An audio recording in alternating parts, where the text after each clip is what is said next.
Zero. 2004 తర్వాత MSR గెలిచిన తర్వాత 2009 ఓడిపోయింది కాంగ్రెస్, 14 ఓడిపోయింది, 19 ఓడిపోయింది, 24 ఓడిపోయింది. 2009 పార్లమెంట్ ఎలక్షన్ లో మాత్రం పొన్నం ప్రభాకర్ గెలిచారు ఎంపీగా. బట్ అక్కడ ఇప్పుడు ఎంపీ గెలవట్లా, ఎమ్మెల్యే గెలవట్లా. సో కరీంనగర్ ఒక విధంగా కాంగ్రెస్ పార్టీకి చాలా వీక్ లింక్. కరీంనగర్ అర్బన్ అన్నది మనం అనుకోవాల్సి ఉంటుంది. అంతకుముందు నిజానికి చొక్కారావు చాలాసార్లు ఎంపీగా గెలిచారు. ఏమైందంటే కాంగ్రెస్ పార్టీ ఎప్పుడైతే బీఆర్ఎస్ వచ్చిన తర్వాత వెలమ సామాజిక వర్గం ప్రధానంగా ఉమ్మడి కరీంనగర్ జిల్లాను శాసిస్తుంది. వెలమ సామాజిక వర్గం ఎప్పుడైతే టీఆర్ఎస్ పార్టీ స్టార్ట్ అయిన తర్వాత కాంగ్రెస్ నుంచి, అంతకుముందు కాంగ్రెస్ టీడీపీ ఉన్నప్పుడు వెలమ సామాజిక వర్గం కాంగ్రెస్ వైపు ఉండే, కానీ ఎప్పుడైతే వెలమ సామాజిక వర్గం టీఆర్ఎస్ పెట్టిన తర్వాత అటువైపు టర్న్ అయిందో, ముఖ్యంగా కరీంనగర్ కేంద్రంలో, ఆ ఉమ్మడి జిల్లా కేంద్రంలో ఉన్న వెలమలంతా కూడా షిఫ్ట్ అయ్యి కరీంనగర్ లో ప్రధాన నివాసం ఏర్పరచుకున్నారు. ఎందుకంటే వెలమల సంఖ్య చాలా తక్కువ. మొత్తం కలిపి రాష్ట్రంలో వెలమ జనాభా 2 లక్షలు ఉండొచ్చు, కానీ ఎమ్మెల్యేలు మీరు ఒక బీఆర్ఎస్ పార్టీలోనే దాదాపు 10 మంది ఎమ్మెల్యేలు ఉన్న పరిస్థితి ఉండే గతంలో. కాంగ్రెస్ పార్టీలో కూడా 7. It's dominant community. సో ఎప్పుడైతే కరీంనగర్ లో ఎందుకు కాంగ్రెస్ పార్టీ వీక్ అయిందంటే, వెలమ సంబంధించిన వ్యక్తులకి వాళ్ళు టికెట్ ఇచ్చినా సరే ఆ ఓటు బ్యాంకు బీఆర్ఎస్ షిఫ్ట్ అయింది. 2009 అయినా, 14 అయినా, 19, ఇన్ఫాక్ట్ 3 సార్లు కూడా వెలమ సామాజిక వర్గానికి కాంగ్రెస్ పార్టీ టికెట్ ఇచ్చింది. కానీ అక్కడ బీసీ అయిన గంగుల కమలాకర్ వెలమ బీసీ కాంబినేషన్ లో, మున్నూరు కాపు వెలమ కాంబినేషన్ లో అక్కడ కంటిన్యూస్ గా ఒకసారి టీడీపీ మీద 2009 లో గెలిచారు, 14, 19, 23 హ్యాట్రిక్ కొట్టారు. ఇన్ఫాక్ట్ 14, 19, 23లో కాంగ్రెస్ పార్టీది ప్రతిసారి థర్డ్ పొజిషన్. 14, 19, 23 3 సార్లు కూడా బండి సంజయ్ సెకండ్ పొజిషన్ లో నిలిచారు భారతీయ జనతా పార్టీ. సో కాంగ్రెస్ పార్టీకి one of the weakest link, అంటే అత్యంత బలహీనమైన నియోజకవర్గం కరీంనగర్. నాకు ఇప్పుడు అదే పరిస్థితి కనిపిస్తోంది. ఎన్నికలకు ముందే కాంగ్రెస్ పార్టీ అవుట్ అయినట్టుగా అనిపిస్తోంది అక్కడ. ఎందుకంటే మొన్న బీసీకి టికెట్ ఇచ్చారు, మున్నూరు కాపు పురుమల్ల శ్రీనివాసు, అతన్ని సస్పెండ్ చేశారు పార్టీ నుంచి ఎన్నికల అనంతరం. సో ఇప్పుడు అక్కడ one of the worst performance మనం కరీంనగర్ లో మనం కాంగ్రెస్ పార్టీ మొత్తం అన్ని కార్పొరేషన్లకెల్లా వరస్ట్ పర్ఫార్మెన్స్ కరీంనగర్ లో ఉంటుందని నేను అనుకుంటున్నా. ఇంకా నిజామాబాద్ లో మహేష్ కుమార్ గౌడ్, షబ్బీర్ అలీ కొంత చేస్తున్నారు. రామగుండమైనా, కొత్తగూడెమైనా, తర్వాత మిగతా మున్సిపల్ కార్పొరేషన్ నల్గొండ అయినా, మహబూబ్ నగర్ అయినా అన్ని కూడా పర్ఫార్మెన్స్ బాగానే ఉంటుంది. కానీ ఇక్కడ కరీంనగర్ లో మాత్రం పర్ఫార్మెన్స్ బాగుండే అవకాశాలు చాలా తక్కువ. వరస్ట్ పర్ఫార్మర్ కరీంనగర్ లో కాబోతుంది బండి సంజయ్. మొత్తానికి ఆయన మొత్తం భుజాన వేసుకొని తిరుగుతున్నారు.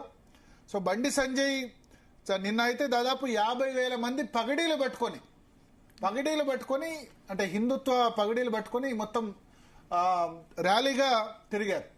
సో దట్ షోస్ ఏంటంటే ఇంకా బండి సంజయ్ ప్రధానంగా కాంగ్రెస్ కంటే ఎక్కువ ఎంఐఎంను టార్గెట్ చేస్తున్నారు. ఇక్కడ గెలిస్తే ఎంఐఎం మేయర్ అవుతాడు, ఆకుపచ్చ జెండా నేను ఉండనివ్వను, కరీంనగర్ లో ఉండనివ్వను అని చెప్తూ, నాకు ముస్లింలు అంటే కోపం లేదు కానీ ఎంఐఎం అంటే కోపం, ఓఐసీ అంటే కోపం, ట్రిపుల్ తలాక్ చేశారు కాబట్టి ముస్లిం మహిళలు ఓటేయాలి, ఇట్లా బండి సంజయ్ మాట్లాడుతున్న పరిస్థితి మనకు కనిపిస్తుంది. సో ఓవరాల్ గా చూసుకుంటే ఈ కరీంనగర్ పార్లమెంట్ సెగ్మెంట్ వైజ్ గనక చూసుకుంటే కరీంనగర్ పార్లమెంట్ లో కరీంనగర్ మున్సిపల్ కార్పొరేషన్ అయితే ప్రజెంట్ బీజేపీకి చాలా చాలా చాలా అడ్వాంటేజ్ ఉన్న పరిస్థితి మనకు చాలా క్లియర్ గా. బీజేపీ నెంబర్ 1 అనుకోవచ్చా? బీజేపీ డెఫినెట్ గా నెంబర్ 1 పొజిషన్ లో ఉంటుంది. సింగిల్ లార్జెస్ట్ పార్టీ బీజేపీ ఉంటుంది.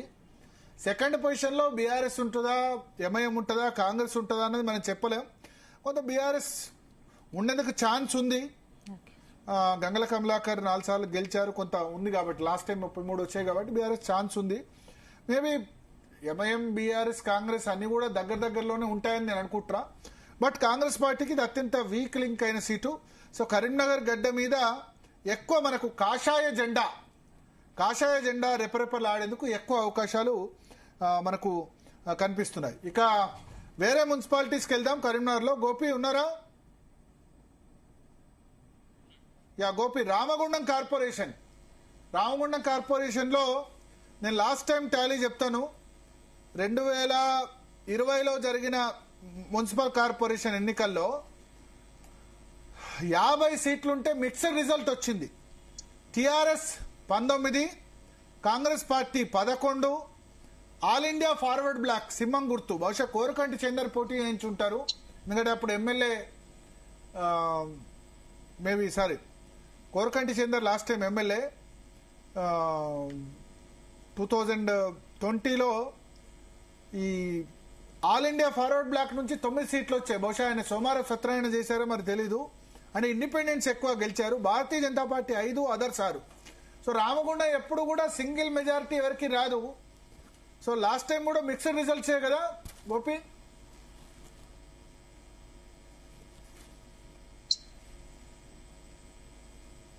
ఈసారి కూడా లాస్ట్ టైం ఏ విధంగా అయితే కొనసాగుతుందో ఈసారి కూడా రామగుండం సంబంధించి 60 డివిజన్లలో కూడా ఈసారి కూడా ఇండిపెండెంట్ అని హైవా కొనసాగే అవకాశం అయితే మనకు కనిపిస్తుంది. అక్కడ రామగుండంలో గతంలో కూడా ఇటు mixed all India forward bloc కావచ్చు బీఆర్ఎస్ 19 సీట్లు వచ్చినప్పటికీ కూడా ఆ రాష్ట్రంలో ఏ అధికారంలో పార్టీలో ఉంటే ఆ అధికారం పార్టీ వైపు కూడా వీళ్ళు ఇండిపెండెంట్ గా గెలిచిన అభ్యర్థులు అయితే పోవడంతో అక్కడ అధికారం అయితే ఆ పార్టీకి అయితే అధికార పార్టీకే తీసుకునే అవకాశం అయితే మనకు స్పష్టంగా కనిపిస్తుంది. గతంలో కూడా ఇటు కోరకంటి చందర్ గతంలో ఆల్ ఇండియా ఫార్వర్డ్ బ్లాక్ నుంచి పోటీ చేసి కూడా గెలుపొందిన అనంతరం మాత్రం బీఆర్ఎస్ పార్టీలో అయితే చేరారు. అక్కడ కూడా బీఆర్ఎస్ బట్ లాస్ట్ టైం మరి బీఆర్ఎస్ లో చేరిన 1.5 year తర్వాత ఎలక్షన్ జరిగింది. కానీ ఫార్వర్డ్ బ్లాక్ అంటే సింహం గుర్తు, ఆల్ ఇండియా ఫార్వర్డ్ బ్లాక్ ఎందుకంటే సింహం గుర్తు, ఆ సింహం గుర్తు వాళ్ళు 9 మంది గెలిచారు. ఆ సోమవారం సత్యనారాయణ నిలబెట్టారా లేదా ఇండిపెండెన్స్ క్యాండిడేట్ చాలా మంది గెలిచారా? ఇండిపెండెంట్ క్యాండిడేట్ అంటే గతంలో అది రామగుండం కార్పొరేషన్ అయినప్పటి నుంచి కూడా ఎప్పుడు కూడా మిక్స్డ్ రిజల్ట్ అయితే అక్కడ అయితే వస్తుంది. అంటే మొదటి నుంచి కూడా ఇండిపెండెంట్ వివిధ పార్టీలు టికెట్లు ఆశించి రాని వాళ్ళు కూడా ఈ ఆల్ ఇండియా ఫార్వర్డ్ బ్లాక్ కావచ్చు ఇతర పార్టీల వైపు మొగ్గు చూపడంతో పాటు ఇండిపెండెంట్ గా కూడా రెబల్ అభ్యర్థులు కూడా పోటీ చేస్తూ ఉన్నారు. అయితే అక్కడి నుంచి కూడా మిక్స్డ్ రిజల్ట్ ఏది కూడా లీడ్ ఫిగర్ అయితే రాకపోవడంతో కూడా ఈ ఇండిపెండెంట్ అభ్యర్థులు ఎవరైతే ఉన్నారో వారు అధికార పార్టీ వైపు వెళ్ళి కూడా సపోర్ట్ చేయడం జరుగుతుంది. గతంలో అంతకుముందు కూడా ఎప్పుడైనా కానీ ప్రతిసారి కూడా మేయర్ అభ్యర్థి అనేది అధికార పార్టీ ఉన్న వారికి మాత్రమే ప్రపోజ్ చేస్తున్నారు. ఇండిపెండెంట్ హవా కూడా ఇప్పుడు కూడా ప్రస్తుతం కూడా ఇండిపెండెంట్ హవా కొనసాగే అవకాశం అయితే మనకు కనిపిస్తుంది రామగుండంలో. అది ఎస్సీ రిజర్వ్ చేశారు. అయినప్పటికీ కూడా మొదటి నుంచి కూడా ఇండిపెండెంట్ ఇటు బీజేపీ కావచ్చు, బీజేపీ అయితే అక్కడ లేదని చెప్పచ్చు. ఇటు బీఆర్ఎస్ తో పాటు ఇటు కాంగ్రెస్ పార్టీ కొనసాగుతున్నప్పటికీ కూడా ఈ ప్రస్తుతం అయితే అధికార స్థానిక ఎమ్మెల్యే కాంగ్రెస్ మస్తాన్ సింగ్ ఉన్నారు. అయితే అతను కూడా కొంతమేర ప్రభావం చూపే అవకాశం ఉన్న మేజర్ సీట్లు కాంగ్రెస్ కు వచ్చినప్పటికీ కూడా ఆ సరైన ఫిగర్ అయితే రాకపోవచ్చు. అయితే ఇండిపెండెంట్ లే కీలకం కానున్నట్టు కూడా తెలుస్తుంది మనకు ప్రస్తుతం అయితే. Okay okay okay so Ramagundam సంబంధించి ఇప్పుడు మీ అసెస్మెంట్ ఏంటి? ప్రస్తుతం అయితే మనకు 60 సీట్లు డివిజన్లు అయితే ఉన్నాయి. అందులో దాదాపు 25 నుంచి 30 వరకు కూడా 25 సీట్ల వరకు కూడా కాంగ్రెస్ అయితే వచ్చే అవకాశం ఉంది. అదర్ దెన్ 25 వరకు కూడా ఇండిపెండెంట్ కూడా వివిధ పార్టీలు ఆల్ ఇండియా ఫార్వర్డ్ కావచ్చు ఇతర పార్టీలు ఇండిపెండెంట్ లో కూడా దాదాపు 20 సీట్ల వరకు కూడా ఇండిపెండెంట్ వచ్చే అవకాశం ఉంది. ఇటు బీఆర్ఎస్ కూడా కొంత మేర ఇది కోరుకొని చెందర్ అయితే ఉన్న పరిస్థితిలో కొంత 10 సీట్ల లోపు దాదాపు 10 సీట్ల లోపే బీఆర్ఎస్ అయితే సీట్లు వచ్చే అవకాశం ఉంటుంది. అక్కడ దాదాపు బీజేపీ ప్రభావం మొత్తానికే లేకున్నప్పుడు ఆ 1-2 సీట్లు అయితే దాదాపు వస్తుంది కావచ్చు. దాదాపు 0 నుంచి 2 సీట్లు మాత్రమే బీజేపీ పరిమితం అయ్యే అవకాశం అయితే కనిపిస్తుంది. సెకండ్ లీడ్ లో మాత్రం ఇక్కడ ఇండిపెండెంట్ ఉండే అవకాశం అయితే మనకు స్పష్టంగా కనిపిస్తుంది. నెంబర్ వన్ పార్టీగా ఎవరు ఉంటారు? నెంబర్ 1 గా కాంగ్రెస్ ఉంటుందా? నెంబర్ 1 గా కాంగ్రెస్ ఉంటుంది. ఇండిపెండెంట్ వచ్చేసి సెకండ్ లో ఉంటారు. ఓకే, థర్డ్ ఎవరు ఉంటారు? Third BRS. Okay, Bharatiya Janata పార్టీకి లాస్ట్ టైం 5 వచ్చాయి, ఈసారి ఏమైనా వస్తాయా?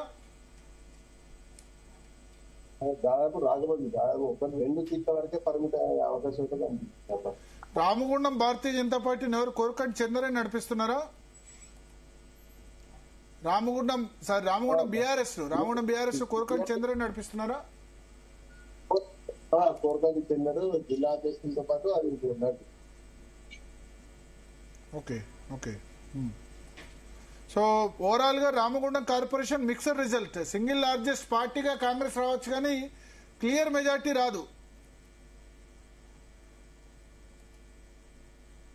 మీరు మ్యూట్ జూమ్ పీసీఆర్ వీలైతే ఫోన్ తీసుకోండి జూమ్ కట్ చేసి. ఎస్, రామగుండం మున్సిపల్ కార్పొరేషన్ లో ఎప్పుడు కూడా స్పందన ప్రాబ్లం ఏంటంటే ఎవరికి మెజార్టీ రాదు, ఇండిపెండెంట్స్ ఎక్కువ గెలుస్తారు, రెబల్స్. బికాజ్ అది కోల్డ్ బెల్ట్ ఏరియా, చాలా చైతన్యం చాలా ఎక్కువ ఉంటుంది, సింగరేణి ఏరియా. సో ఎప్పుడు కూడా ఎట్లా ఉంటుందంటే ఏ ఒక్క పార్టీకి మెజార్టీ రాదు, అందరూ మనిషికి గెలుస్తారు. లాస్ట్ టైం చూడండి 50కి 19 ఒకళ్ళు, 9 ఒకళ్ళు, 6 ఒకళ్ళు, 5 ఒకళ్ళు, టూ మెనీ ప్లేయర్స్. ఈ పార్టీలు కాదని ఇండిపెండెంట్లు కూడా చాలా పెద్ద ఎత్తున గెలుస్తూ ఉంటారు. సో అది రామగుండం సంబంధించిన స్పెషాలిటీ. మంచి కొన్ని సీట్లు ఇచ్చుకుంటూ వెళ్తారు. సో గోపి ఫోన్ లైన్లో ఉన్నారా?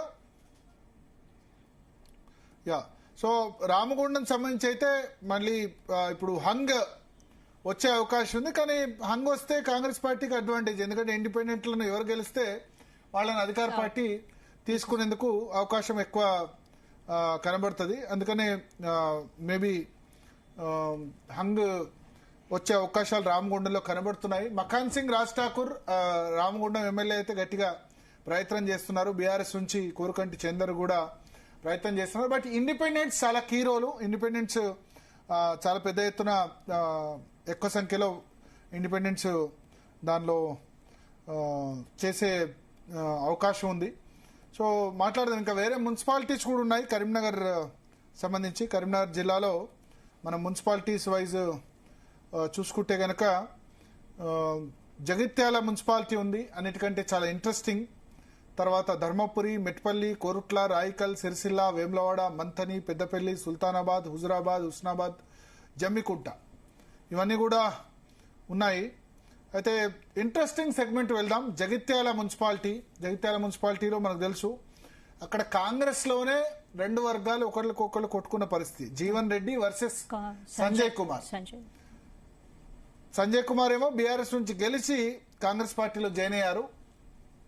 ఆయనకు 30 టికెట్లు ఇచ్చారు, జీవన్ రెడ్డికి 20 టికెట్లు ఇచ్చారు. అయితే జీవన్ రెడ్డికి మళ్ళీ లాస్ట్ రోజు ఇంకొక 5 టికెట్స్ కట్ చేశారు, 15 టికెట్లు మాత్రమే ఇచ్చారు.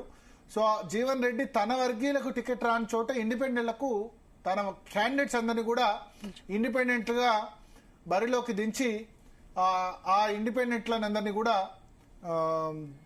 ఏం చేస్తున్నారంటే వాళ్ళకి సపోర్ట్ గా డైరెక్ట్ గా ప్రచారం చేస్తున్నారు.